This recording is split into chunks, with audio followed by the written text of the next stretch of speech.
y vamos a leer los artículos 5 y 6 de la Confesión de Fe de Westminster, que tiene que ver acerca de la justificación. ¿Ya? Vamos a leer entonces estos dos artículos. También les pido que tengan su Biblia en su mano y que podamos ya disponernos a poder trabajar y leer estos pasajes. Bien, vamos entonces a leer el capítulo 5.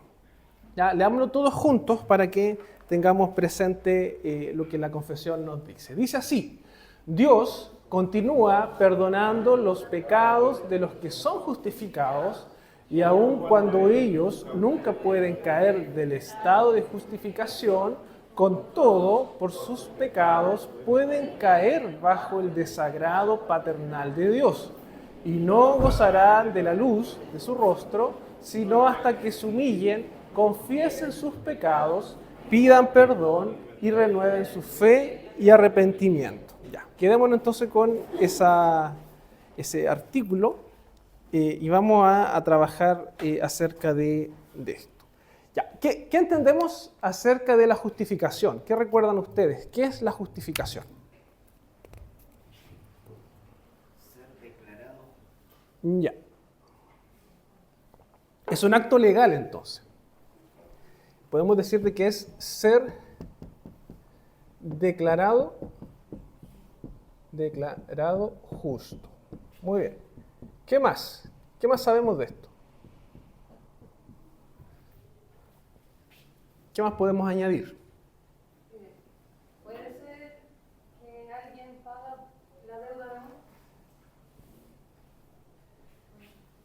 de uno? No, porque ese tema de pagar la deuda se llama redención o redimir. Cuando tú pagas, por ejemplo, cuando a un esclavo se le liberaba, uno podía pagar al amo por la libertad del esclavo. Eso se llama redimir. Entonces, teológicamente ocupamos ese concepto más que justificar, ¿ya? Tiene que ver con un acto de declaración, ¿ya? ¿Algo más? Se levanta la acusación. Levantarle la acusación. ¿Ya? ¿Cómo podemos estipular eso? Ser inocente. Ya. Ya. Vamos a colocar eliminar la culpa a lo mejor. O eliminar la sentencia. Eliminar condena. Ya. Porque aquí hay algo interesante. Porque cuando hablamos de justo, ¿qué significa que alguien sea justo? Recto. O que hace el bien, ¿cierto? El problema de nosotros es que nosotros no somos neutros cuando nacemos. Nosotros ya nacemos con una carga pecaminosa. O sea, nosotros en lo que es lo declarativo, nosotros ya nacemos siendo condenados o estando condenados. Estamos muertos en nuestros delitos y pecados. Por tanto, nosotros ya de partida no somos justos, somos injustos. ¿Ya? Que hay que tener ojo con eso, de que a veces también se confunde esta idea de que el ser humano nace neutro, nace bueno, como los bebés, que los bebés son angelitos, que son buenos, ellos no hacen mal. Pero en realidad, bíblicamente sabemos de que todo ser humano nace pecador. ¿Ya? Y esto yo lo he aprendido últimamente, ahora que soy padre. Los bebés son pecadores. Ellos saben, aprenden a manipular, aprenden a hacer un montón de cosas. Nadie les enseña eso. Está en el instinto de la naturaleza humana el querer hacer a veces cosas indebidas, aprovecharse. Es algo innato el ser humano, eso quiero decir. ¿Ya? Que el ser pecador, que el ser injusto, no es algo que se aprende, sino que es algo con lo cual se nace como condición. ¿Ya? Como decía una frase por ahí, el hombre es bueno, pero la sociedad lo corrompe. ¿Se acuerdan de esa frase? Que tiene un trasfondo filosófico.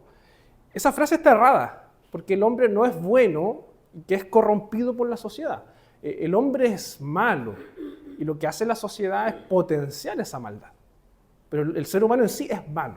Por tanto, cuando hablamos de ser declarado justo o ser declarado recto o alguien bueno ante los ojos de Dios, en primer lugar, estamos diciendo de que nosotros partimos de una condición caída, que ante Dios estamos condenados, ante Dios somos declarados injustos. Por tanto, la justificación, y aquí va de la mano con el concepto que mencionaba Magdalena, va de la mano con la redención. Porque nosotros, al ser injustos, al ser pecadores, estamos en deuda con Dios. Debemos pagar una deuda, saldar una deuda. Y eso lo hace Cristo a través de su obra en la cruz. Ahí es cuando Él nos redime, paga esa deuda ante Dios. Por tanto, cuando somos declarados justos, somos declarados rectos ante los ojos de Dios, y esa deuda que teníamos también está pagada, está saldada, ¿ya? Porque Cristo en su redención lo hace. ¿Qué más podemos decir en torno a la justificación? El hombre no tiene nada que ver con la justificación ¿Ya? y es parte de la gracia de Dios. Somos justificados por... Gracias. No, salvos por gracia, pero justificados o nos hemos por la fe. ¿Ya? Vamos a ocupar ese concepto. Es por la fe.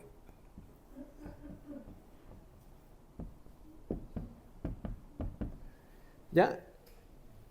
La fe es como el medio, por lo cual nos hacemos parte de algo. Gracia significa sin mérito, es un regalo, pero ¿cómo nos hacemos parte de ese regalo? A través de la fe, que es un acto, es creer, es ejercer el raciocinio también. ¿Ya? ¿Qué más? Es por la fe, no por obra entonces. ¿Qué más podemos decir?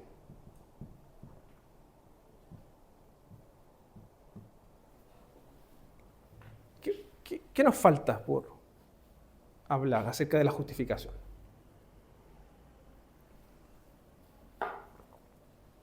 ¿Cuándo ocurre?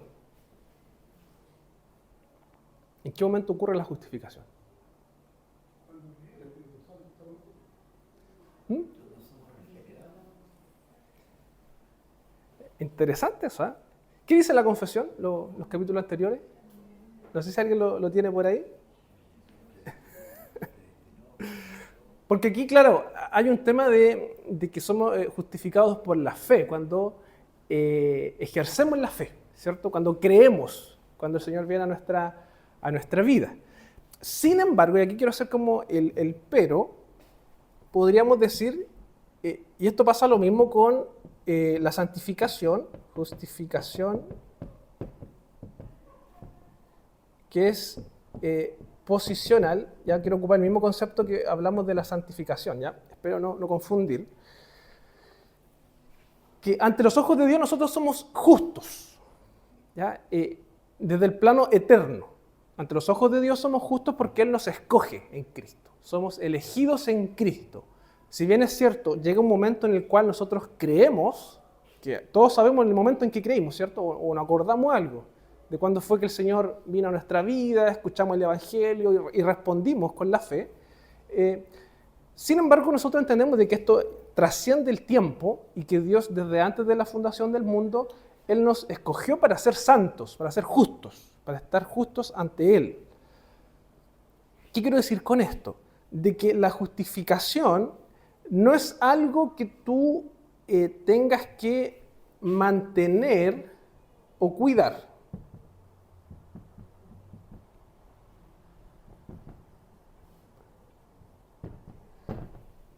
¿Ya? Porque cuando hablamos de justificación, nos referimos a que tú seas declarado justo, o dicho de una forma más técnica o más coloquial, mejor dicho, tú seas salvo. Es la típica pregunta, ¿soy o no soy salvo?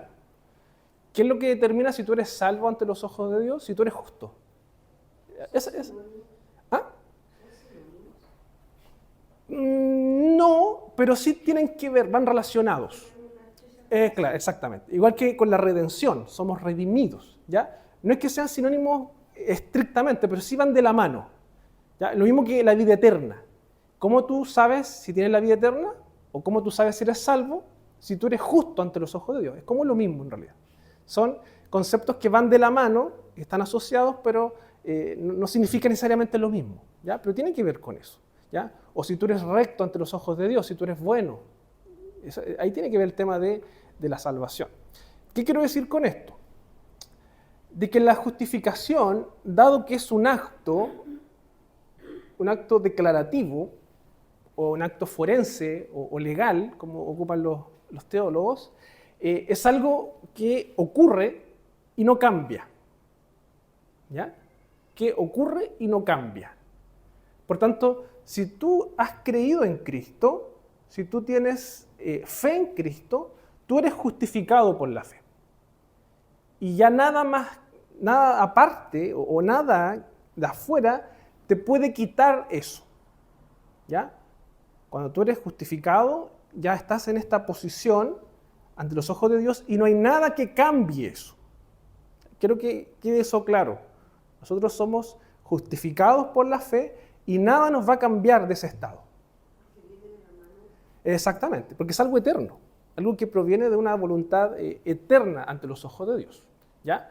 Entonces aquí entra el concepto que nosotros ocupamos en escatología, que es el ya, pero todavía no. Todavía no. ¿Qué significa esto? De que nosotros como creyentes vivimos ciertas realidades, pero no de forma completa. ¿Ya? ¿Qué quiero decir con esto? Aquí quiero puntualizar para ya entrar al párrafo. Nosotros somos justos, ¿cierto? ¿Sí? Si usted creyó en Cristo, usted es justo, es declarado justo.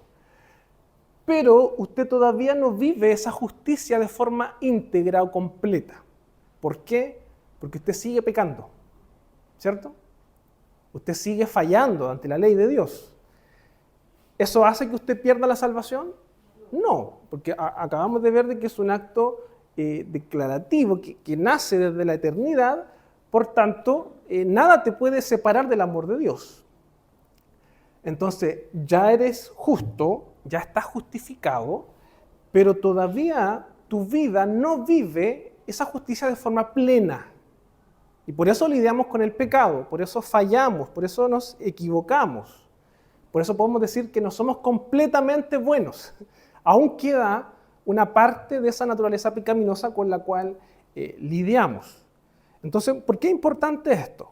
Porque el artículo menciona lo siguiente: Dios continúa perdonando los pecados de los que son justificados. ¿Ya? Entonces, ¿qué es lo que está diciendo el párrafo ahí?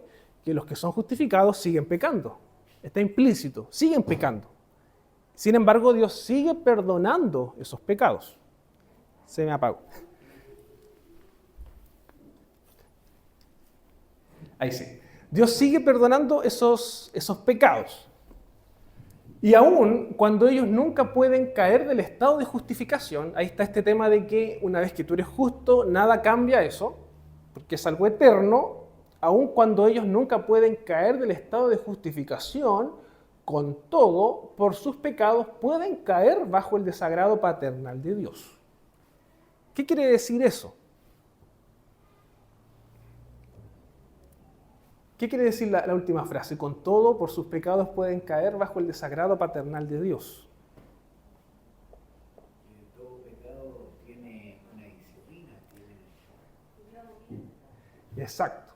Tiene que ver con eso, de que seguimos lidiando con las consecuencias del pecado. ¿Sí? ¿Y qué quiero decir con esto? ¿Sí?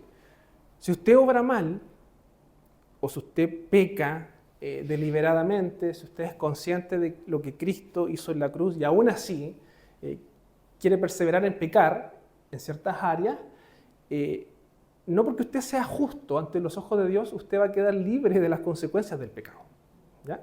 Tiene que ver con eso, de que si usted toma malas decisiones, usted va a sufrir las consecuencias. Es así de simple. ¿Ya? Porque aquí podríamos confundirnos y pensar, bueno, si Cristo pagó por mis pecados, si yo soy justo ante los ojos de Dios, ya el pecado ya no tiene consecuencias en mí. No, vemos claramente en la Biblia que sí sigue teniendo consecuencias. Por tanto, el hecho de que tú seas justo no quita de que cuando tú pecas, tú tengas que sufrir las consecuencias de eso. ¿Y cuál es la primera consecuencia? El desagrado paternal de Dios, o sea, que a Dios no le gusta que tú peques. ¿Ya? Entonces aquí nos eliminamos esta idea de el Dios hippie, que solamente es paz y amor, que Él permite todo, que hace que sus hijos pueden hacer todo lo que quieran porque ya los salvó, no es tan así. Dios se molesta, como decía Susana, está airado en el pecado. Dios no tolera el pecado. Por tanto, una de las primeras consecuencias tiene que ver con eso. Segundo, y no gozarán de la luz de su rostro, sino hasta que se humillen. ¿Qué quiere decir eso? Hasta que se arrepientan.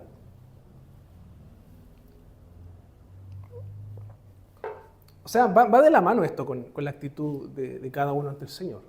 Si tú eres justo, si estás justificado ante Dios, tú no puedes pretender vivir el pecado sin arrepentimiento. Porque si en realidad tú perseveras en eso es porque a lo mejor tú no entendiste nada en realidad. Y te estás aprovechando de esto. Entonces, cuando pecamos,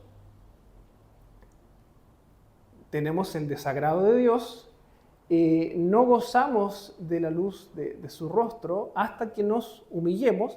Esta es una frase, la luz de su rostro, no sé si se les viene a la mente algún caso en la Biblia. La luz de su rostro.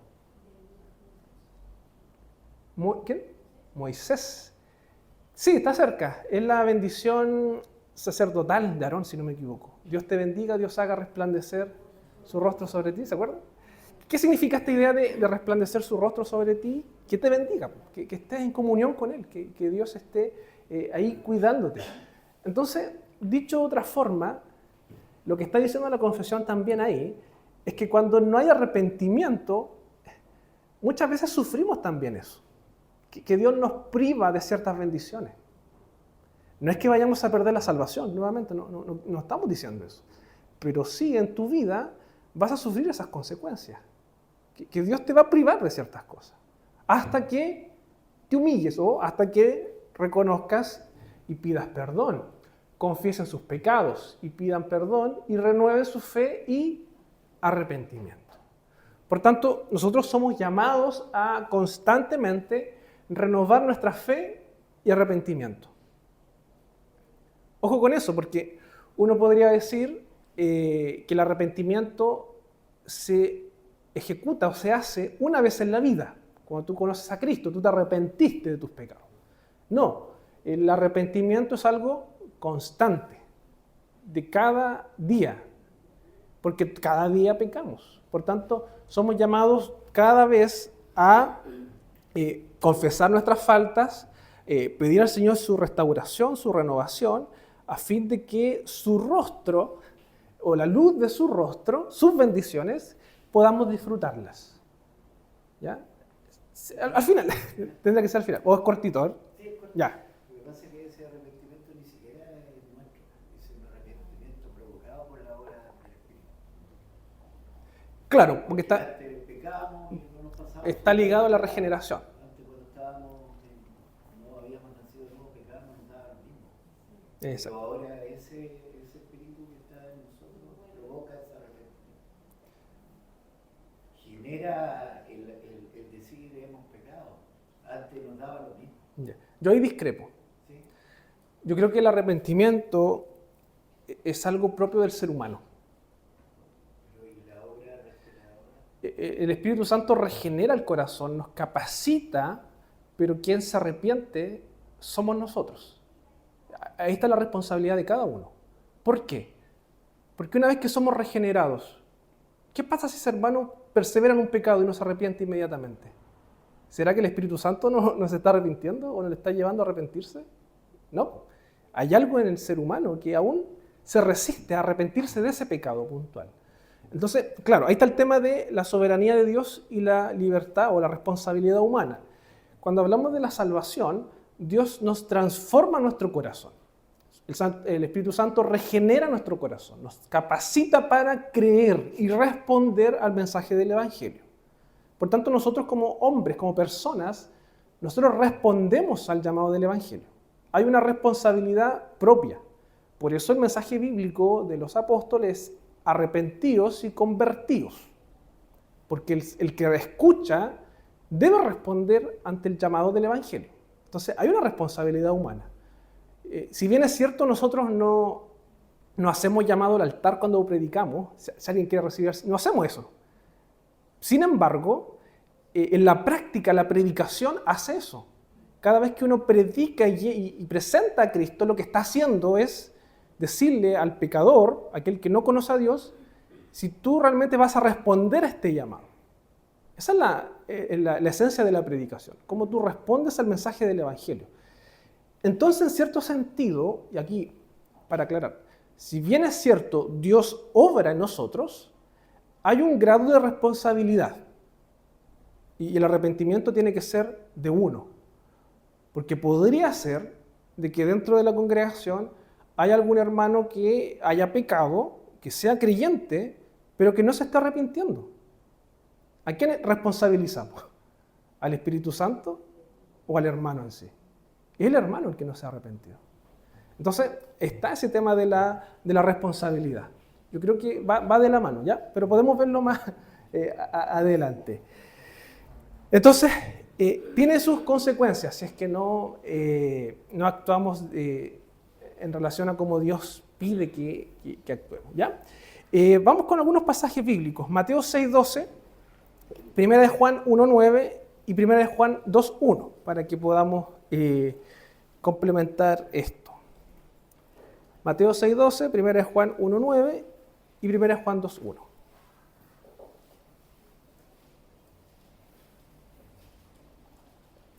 Ya, Mateo 6. Denle nomás, hermano. Dice, perdónanos nuestras ofensas como también nosotros hemos perdonado a nuestros ofensores. Ya, esa es la oración, ya, el Padre Nuestro, ¿cierto?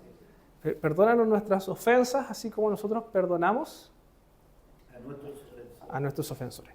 Cuando Jesús enseña a orar, Él coloca este elemento dentro de la oración, que es la confesión y el perdón de pecados. ¿Y por qué? Porque Dios nos perdona nuestros pecados, ¿ya? Si bien es cierto, y aquí está el ya, pero todavía no, que Cristo murió por nuestros pecados en la cruz, eso no elimina que nosotros debamos confesarlos cada vez que pecamos y recibamos el perdón de Dios. Eso va de la mano. Primero es Juan, hermano Ismael, 1:9. Si confesamos nuestros pecados, Él es fiel y justo para perdonar nuestros pecados y limpiarnos de toda maldad. Ya, ¿tiene el 2:1 también? Hijitos míos, estas cosas os escribo para que no pequéis. Y si alguno hubiere pecado, abogado tenemos para con el Padre, a Jesucristo justo. Ahí está. Tenemos un abogado. Si es que hemos pecado, podemos acercarnos a Dios a través de Cristo. Él, exactamente. Entonces, quiero que tengamos siempre esto presente. Nosotros seguimos lidiando con el pecado, pero eso no cambia nuestra posición como justos. Por eso también en el culto tenemos un momento de confesión, de pecado.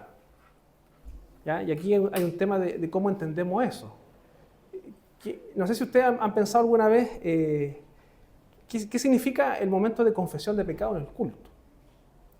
Yo creo que es importante explicarlo porque a lo mejor no lo tenemos bien claro. Cuando nosotros tenemos el momento de confesión, y aquí me voy un poquito quizás más a lo que es la historia del culto, es como el momento en donde, en primer lugar, escuchamos la palabra de Dios, leemos, por ejemplo, la ley. Si usted ve algunas estructuras de culto, se presentan como los 10 mandamientos. Hay muchas iglesias reformadas que leen los 10 mandamientos antes de la confesión de pecado. Ya, podríamos hacerlo a futuro.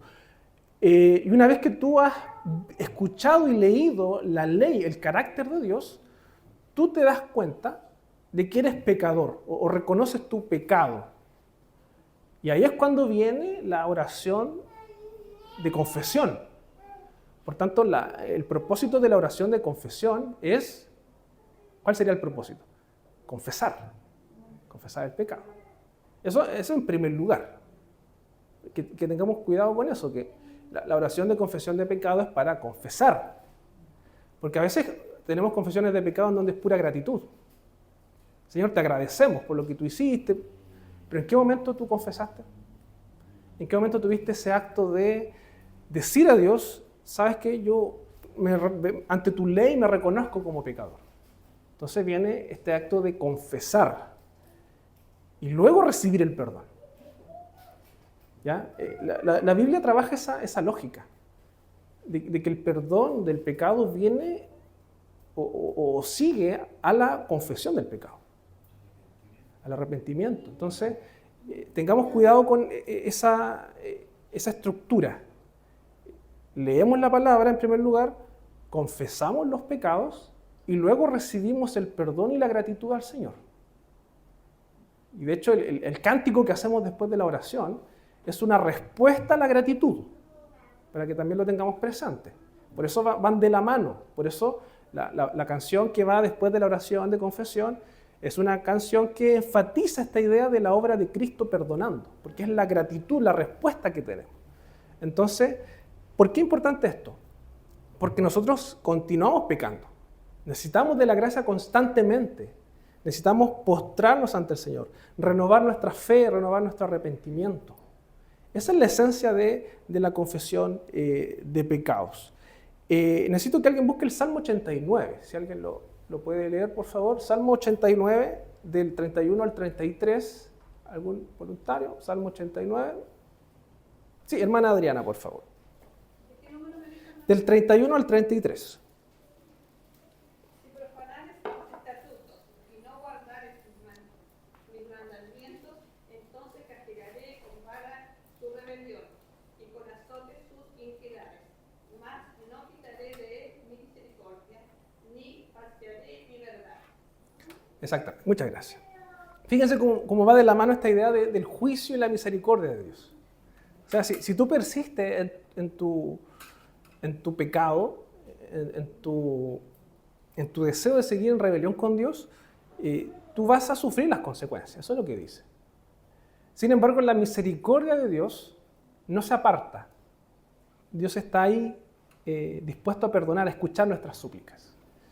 Por tanto, nuevamente somos llamados a arrepentirnos y a confesar nuestras faltas a fin de renovar nuestra fe.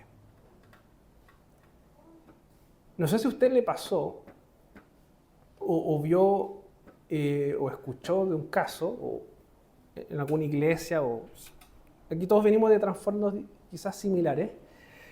Yo vengo de una iglesia en donde la Santa Cena se hacía una vez al año, ¿ya? Y era el mega evento. Iba gente que tú no veías en todo el año, pero estaban ahí cenando, ¿ya? Bueno. ¿Y qué es lo que pasaba ahí? De que en la cena se informaba con anticipación a los hermanos. ¿Y qué es lo que los hermanos tendían a hacer? ¿O qué es lo que se buscaba hacer?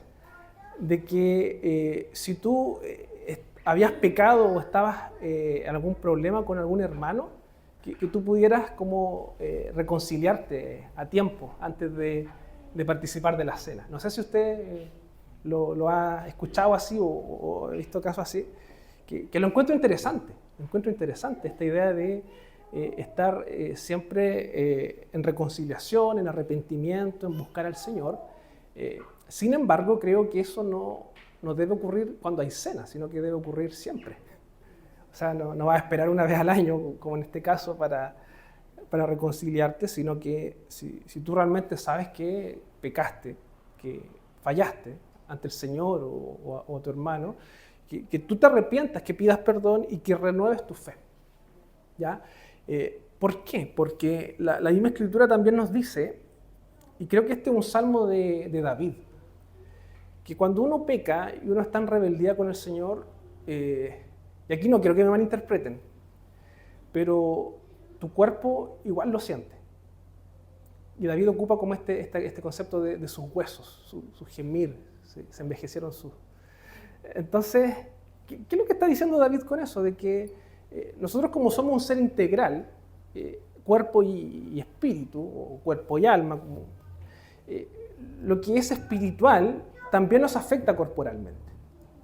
Entonces, es interesante eso de también renovar el perdón, renovar nuestra espiritualidad, porque así también íntegramente estamos bien. Y aquí no quiero ser como conspiranoico ni hacer como hipótesis de que si usted peca, usted va a sufrir tal enfermedad o le va a pasar esto. No, pero David lo menciona así, de que cuando él estaba en rebeldía con el Señor, cuando él pecaba, su cuerpo también sufría esas consecuencias, de alguna otra forma. Puede ser quizá el estado de ánimo, el carácter, la forma de, no sé, vivir en el día. Pueden ser muchas formas. Entonces, por eso es importante estar siempre renovando nuestra fe, como dice la confesión, estar confesando nuestros pecados y arrepentimiento. ¿Qué es el arrepentimiento? ¿Qué es el arrepentimiento?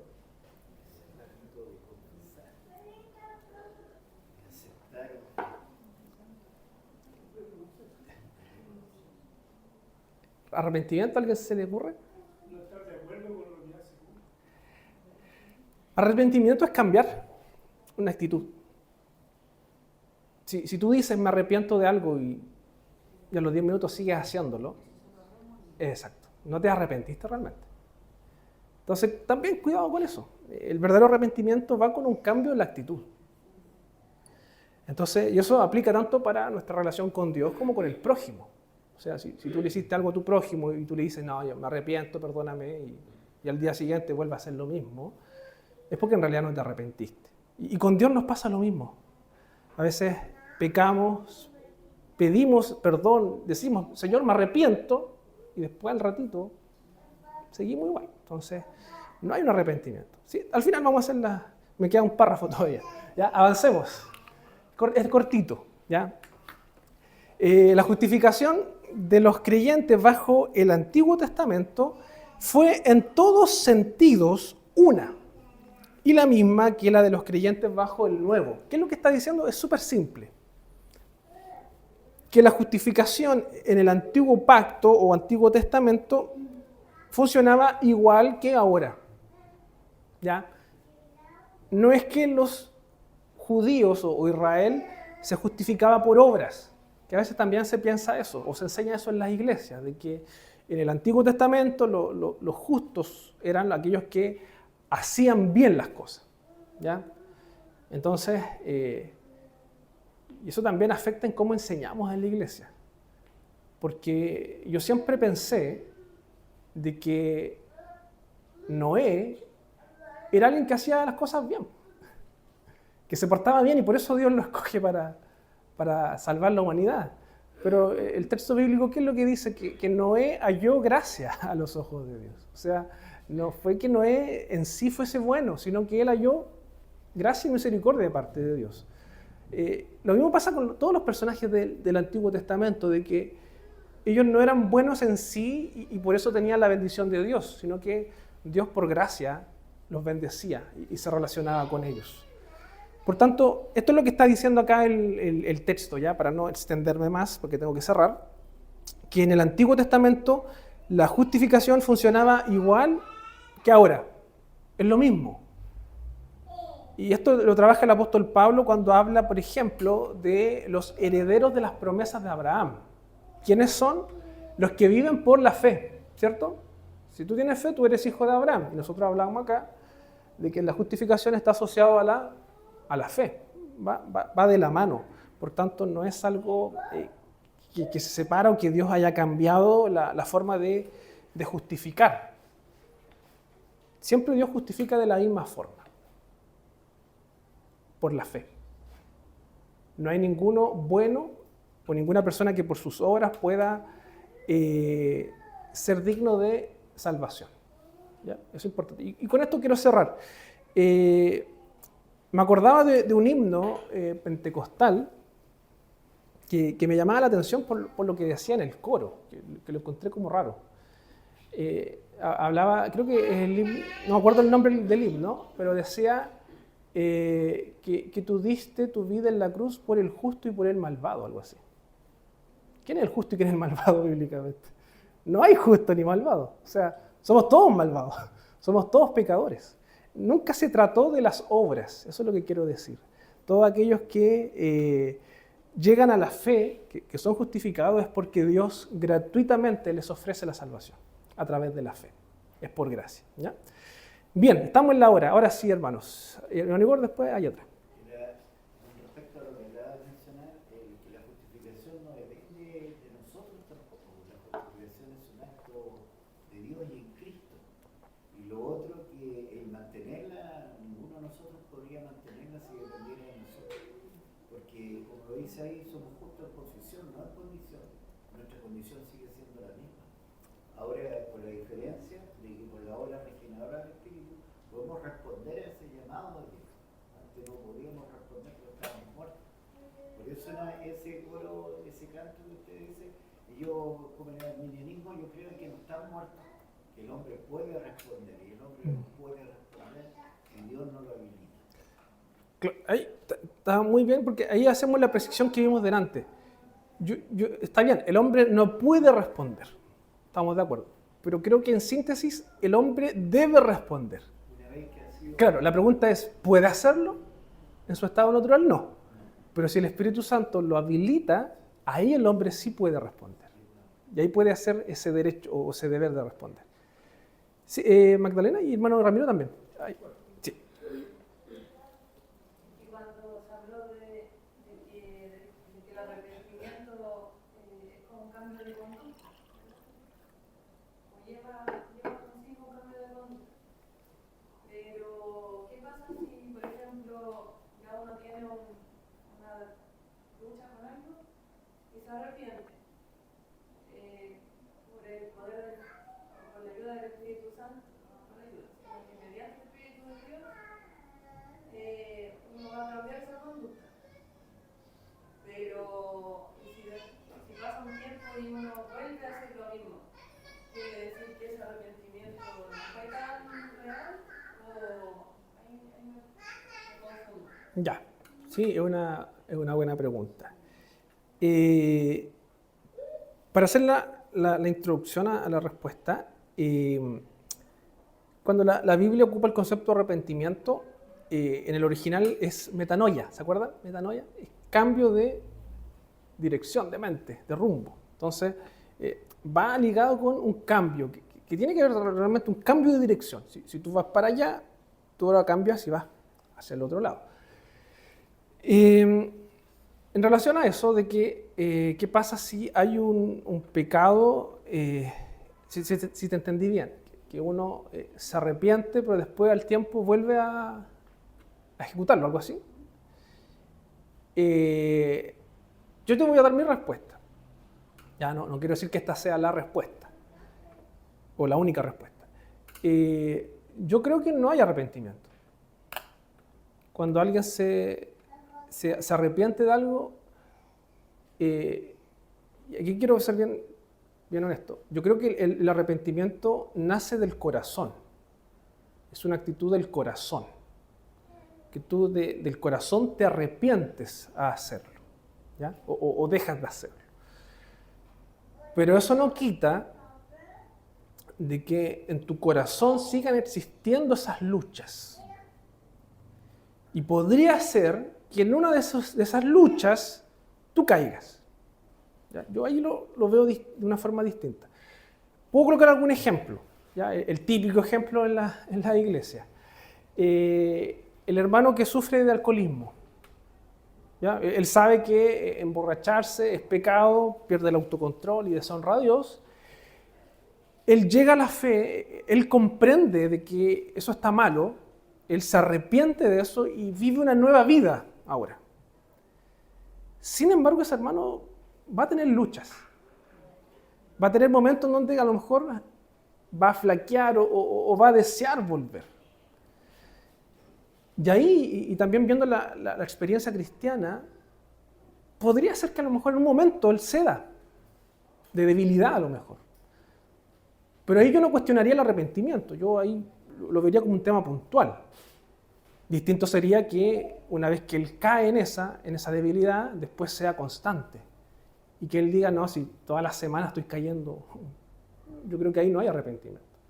Entonces, yo creo que en primer lugar es algo del corazón, que parte con el corazón. Otro ejemplo, el tema de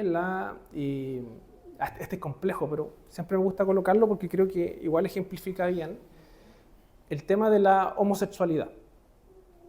Yo creo que si un homosexual se convierte a la fe, se puede arrepentir o se arrepiente de sus pecados. Él comprende que está mal, que es pecado, y él va a luchar para honrar a Dios en lo que es correcto, en lo que es lo sexual. Sin embargo, él va a tener lucha a lo mejor. Él va a seguir luchando. Y puede que esa lucha sea aún más profunda de que él en su interior siga deseando, a lo mejor, o tenga esa duda de buscar a la persona del mismo sexo. Pero a lo mejor en su mismo corazón, él está convencido de que es pecado y se abstiene de eso. Y él constantemente, o hasta el fin de su vida, va a vivir en esa lucha. Porque es un tema también del corazón. Entonces, yo ahí quiero hacer como esa distinción de que el verdadero arrepentimiento nace del corazón, ¿ya? No es un tema de palabra, que yo lo digo, pero después no lo vivo o no lo creo. Pero también no podemos negar de que el corazón sufre también esas luchas internas muchas veces. Esos deseos de querer volver a nuestra vieja naturaleza, que es propia de cada uno de nosotros. Entonces ahí está el tema. Si damos riendas sueltas a eso, creo yo que es porque nunca nos arrepentimos realmente. Pero podría ser que a lo mejor en nuestra debilidad, en nuestra flaqueza, en ciertos momentos caigamos. Pero tenemos que levantarnos y volver. Yo creo que ahí está el arrepentimiento, ¿ya? Entonces, no sé si te explico, pero esa es como la... Hermano Ramiro y después Susana.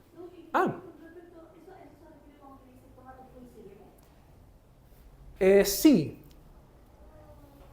Cuando Jesús dice, toma tu cruz y sígueme, me está diciendo que tú tienes que morir a ti, que tienes que negarte. Y negarte es eso, de decir, yo a lo mejor en mi corazón, en mi interna, quiero tal cosa, pero sé que es pecaminoso, pero como quiero ser un discípulo del Señor, yo me abstengo y me niego a eso. Sí, va de la mano. Pero eso solamente lo puede hacer un discípulo del Señor, alguien que ha sido transformado. Sí, hermano Ramiro. Yo quería poner un ejemplo de arrepentimiento y es la historia de David. Porque ahí se cumple todo lo que estábamos viendo. Yo lo que veo que la luz de Dios viene por la palabra. La palabra en nuestros corazones es lo que está iluminando continuamente. David le ocurre que él peca y no se da cuenta de su pecado mientras no llegue la palabra A confrontarlo, claro. Lo confronta la palabra y él dice, he pecado contra Dios. Y ahí viene la humillación. La humillación, porque siendo rey no duerme en la cama real, sino que se va a dormir al suelo y castigándose, digamos, sí, por el pecado que había hecho. Y ahí hay un verdadero arrepentimiento y una humillación. Yo creo que de ahí tenemos que sacar este ejemplo. Exacto, Y sí. el arrepentimiento, si bien es cierto, es algo que se produce en el corazón, en el momento en que se da cuenta, en que llega la luz a nuestro corazón, ahí viene el arrepentimiento. Es un arrepentimiento. Y realmente, y también ahí me un poco con usted, hermano, que al arrepentirse uno va a dejar el talento y no va a pecar más, ¿no? No. Continuamente estamos luchando Sí. contra pecados. Entonces me expresé mal entonces, pero yo también creo eso. Hermano Igor y después Susana. Pablo lo escribe muy bien en la carta a los romanos, cuando dice, en mi mente hay una ley, porque yo entiendo Dios, pero en mi cuerpo hay otra. Entonces mi cuerpo está vendido a la ley del pecado. Entonces hay una lucha, dice Pablo. Y por eso le va a insistir en las cartas pastorales a Tito y Timoteo, ejercítate en la piedad. ¿Qué es ejercitarse en la piedad? Los actos piadosos, por ejemplo, el venir a la iglesia, el orar, todo lo que tenga que ver con Dios nos ayuda a fortalecer en el momento del pecado. Fíjense cuando un hermano se va o no está, queda en una indefenso. Y él, aunque ore en la casa, aunque lea la Biblia en la casa, no es lo mismo. No es lo mismo, necesita la fortaleza y la comunión. Entonces, eso es lo que va ocurriendo. Uno tiene esa lucha y a título personal todos tenemos lucha. Todos luchamos con algo. Y todos los días nos vamos a enfrentar a algo. Y eso es lo importante, cómo tú lo enfrentas. Cómo tú lo vas a enfrentar. A la manera normal, como lo hacía ya antes cuando no conocía a Dios, o lo voy a hacer de la manera que Dios te dice. Por eso está la armadura de Dios. Tener toda la armadura de Dios. Para poder, cuando venga el minuto malo, el Señor siempre va a dar una salida. Susana, muchas gracias, hermano. Mi pregunta es porque, claro, los ejemplos que se dio valen, no sé, por el alcoholismo, la homosexualidad, quizás como cosa, no sé si fuerte. O extremos. Claro, pero por ejemplo en el día a día, quizás voy a abrir mi corazón, yo que soy mamá, de repente ya yo me enojo con mi hijo, sobre todo con más grande, que es chica, y yo no sé, ya yo la reto, pero va, no sé, ya yo grito, y yo, dentro de mí, yo sé que su palabra no se dice ya que hay que sacar la gritería, que no hay que, no sé, no hay que hacer a nuestros hijos, no sé, uno sabe eso. Igual en el momento, yo me ofusco y me enojo y la reto, pero después viene la palabra y yo digo, Señor, perdóname, esto no está bien y se duele profundamente en mi corazón. Y también voy donde ella y le digo, hijo, esto no está bien, perdóname, mamita, no tenía que haberte gritado, la mamá se molestó mucho contigo, pero claro, quizás ya, y nosotros, no sé, oramos al Señor, ya, ¿cierto? Como yo me arrepiento con el Señor, pero quizás ya los otros días sigo, porque claro, que le pedí al Señor y el Señor, no sé, llega hasta otro momento donde ella vuelve a ser, no sé, quizás de mira y yo, Susana, contrólate, Señor, por favor, ayúdame ya, y pude. Pero después otro día, o siguen los días, y yo vuelvo quizás, pero María Paz, que te dije, no sé. Entonces, al final es como que uno, a la pregunta que decía la Magda, porque hay cosas cotidianas, cosas que uno no quiere, porque al final de cuentas uno ama a Dios, a Él no te quiere fallar, a Él uno se duele al fin de cuentas por pecar, y yo siento que eso son pecados. Y a veces inclusive yo digo, Señor, no sé, viene, no sé, la Santa Cena. Yo sé que quizás, claro, no son como pecados grandes, pero yo digo, Señor, esto es un impedimento para que yo inclusive pueda tomar la cena, porque claro, yo me arrepiento, mi corazón se vuelve, pero al tiempo vuelvo quizás inclusive a lo mismo y a retar a mis hijas, y no quiero hacerlo, porque tampoco quiero generarle el día de mañana que ellos repliquen este comportamiento en sus casas, y al final es como una carga que yo tengo y un sentimiento de culpas constante. Entonces, esa es mi pregunta. Ya, buena pregunta. ¿Puedo responder? Estoy pensando que en relación a la consulta, yo creo que, claro, tú puedes tener conciencia de que está mal y al hacerlo te arrepientes, te aflige, te incomoda. Sin embargo, si uno vuelve a reiterar o ser como reincidente, yo creo que hay un tema que a lo mejor debes trabajar. ¿Ya? Y aquí todos, yo creo que todos somos conscientes de que cuando hablamos de carácter, todos tenemos áreas que debemos trabajar y somos conscientes de eso. Por tanto, si vemos que constantemente estamos fallando y sabemos que está mal y nos arrepentimos, yo no estoy diciendo de que a lo mejor no haya arrepentimiento, sino que hay un área en tu vida, o en este caso el tema del carácter o la relación con las niñas o la comunicación, que debe ser trabajado y moldeado. Y yo creo que ahí también hay que buscar distintas herramientas en relación a eso, o sea, no enfrentarlo como sola, porque sola no puede, o sea, vuelve a reincidir, sino que ahí buscar consejería, apoyo. Ahí entra lo que es la consejería cristiana, la consejería bíblica, de cómo yo busco una solución a un tema personal a la luz de la sabiduría bíblica, pero también la experiencia de otra madre que a lo mejor pasó por lo mismo. O a lo mejor ahí el tema es, dentro de lo posible, conversarlo con tus hijas y decirles, ¿sabes qué, hija? Esto es lo que yo no quiero que tú hagas. Y verlo también en conjunto, entonces. Ya. Ella es como súper madura, ella sí se da cuenta. No es que pase siempre, pero de repente pasa. Como mamá igual la odiaba, me puede enojar, pero claro, no es siempre, pero de repente pasa y yo me no la quiero retar y la reté. Por mí, claro, en ese momento responder con más calma. Claro. Ay, claro que pasa, que estamos viendo a mi hija, por favor, ya, y tengo como pasa, paciencia. Entonces, hay ocasiones que claro que no, y que yo reiterativo, no sé, ya puede pasar, no sé, al mes siguiente, por ejemplo. Pero hizo lo mismo y yo me arrepentí. Por eso es como con lo que decía que, no sé, si vuelve a pasar lo mismo, no hubo un arrepentimiento verdadero, y según yo, sí me arrepentí. Sí, Claro. profundo de mi corazón que yo no quiero tener ese muerto, pero claro, vuelvo quizá y después al tiempo pasa. Claro, es parte de la lucha, es parte de la lucha que uno va a tener en su corazón. Pero insisto, ese es un tema que todos los cristianos pasamos por eso. Y creo yo que eso también se trabaja a través de lo que es la consejería bíblica, de apoyo, es un trabajo a largo plazo. ¿Ya? Yo colocaré un ejemplo mío que a lo mejor nada que ver con esto, pero yo antes era bueno para jugar fútbol. Y yo antes no podía jugar fútbol tranquilo. O sea, yo si me enojaba, yo me enojaba. O sea, era capaz de levantar y subir a mis compañeros de equipo. Pero después me di cuenta que eso estaba mal. Y con el tiempo, me costó, pero con el tiempo fui trabajando eso, obviamente con la ayuda del Señor, y después ya fue algo que disfrutaba. O sea, jugaba fútbol para disfrutar, no para pelear. Porque de hecho me decía, oye, pero relájate, cálmate. Entonces, ¿qué quiero decir con esto? Y perdón por el ejemplo autorreferente, pero hay cosas en la vida que son progresivas y a largo plazo, que uno las tiene que ir trabajando con la ayuda del Señor. El tema del fruto del Espíritu también. La paciencia, cómo respondemos. Eso también es algo que se debe evidenciar en cada uno y que no es instantáneo incluso. Hay algunos que somos más impulsivos que otros incluso. Y una vez que nos mandamos la embarrada, después decimos, ¿por qué lo dije? A todos nos pasa. Pero eso también se va trabajando y uno también va aprendiendo con eso y el Señor te va guiando en ese sentido.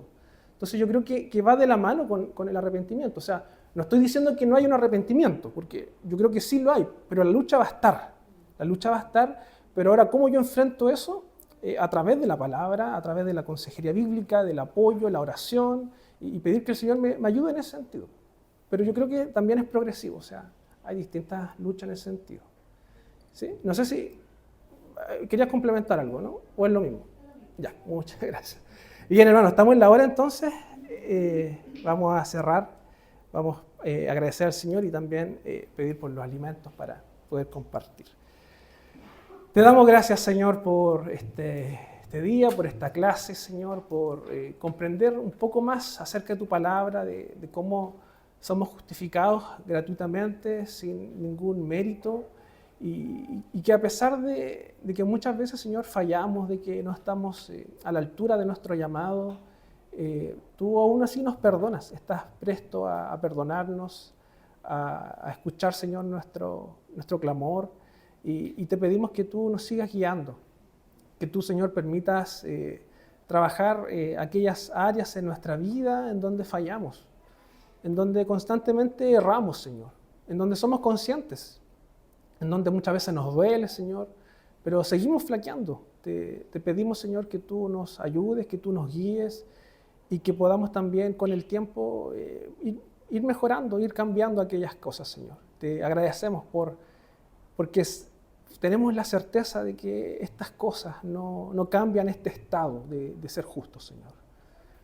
Sin embargo, muchas veces nos privas de bendiciones, muchas veces no sentimos esa iluminación de tu rostro, pero tú nos llamas a arrepentirnos y a vivir siempre contigo, Señor.